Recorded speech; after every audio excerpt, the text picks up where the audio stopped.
కొంతమందికి కుజదోషం ఉంటుంది. దాని మీదే ఫోకస్ చేస్తాం. మ్యారేజ్ అవ్వదు 40 ఇయర్స్ అయినా. దాన్ని ముందు స్కాన్‌లో చూస్తాం. అసలు వీళ్ళకి మ్యారేజ్ యోగా ఉందా? కుజదోషం ఉంది కన్ఫర్మేషన్ ఇక్కడ చూసినప్పుడు. మ్యారేజ్ అవుతుందా? అవ్వదా? అనేది కూడా ఒక కన్క్లూజన్‌కి వచ్చేస్తాం. వచ్చేస్తే అప్పుడు ట్రీట్మెంట్ ఇవ్వచ్చా? ఇవ్వకూడదా? ఇస్తే అవుతుందా? ఇస్తే అవుతుంది అన్నప్పుడు మాత్రమే నేను ముందుకెళ్తా. మా రెమెడీస్ ఇచ్చి ఇలా చాలామందికి మ్యారేజెస్ అయినాయండి. 40 ఇయర్స్ వచ్చిన వాళ్ళకి కూడా.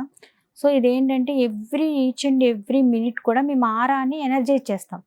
ఏదైతే మీరు తక్కువగా ఉందో, ఏ క్వాలిటీ అయితే తక్కువ ఉందో దానికి సంబంధించిన రెమెడీని మేము అప్లై చేస్తాం. అంతేగాని ఇప్పుడు కుజదోషం అంటే ఓన్లీ మార్స్‌ని హైలైట్ చేయడం అట్లా కాదు.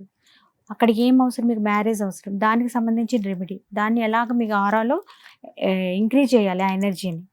మంచి మ్యాచ్ అట్రాక్ట్ అవ్వడానికి మ్యారేజ్‌కి సంబంధించిన అయి డిఫరెంట్ ఉంటాయండి ప్రతీదీ. అవి ఇవ్వడం వల్ల ఈచ్ అండ్ ఎవ్రీ డే వాళ్ళు అప్లై చేయడం వల్ల ఆ ఎనర్జీ పెరుగుతూనే ఉంటుంది.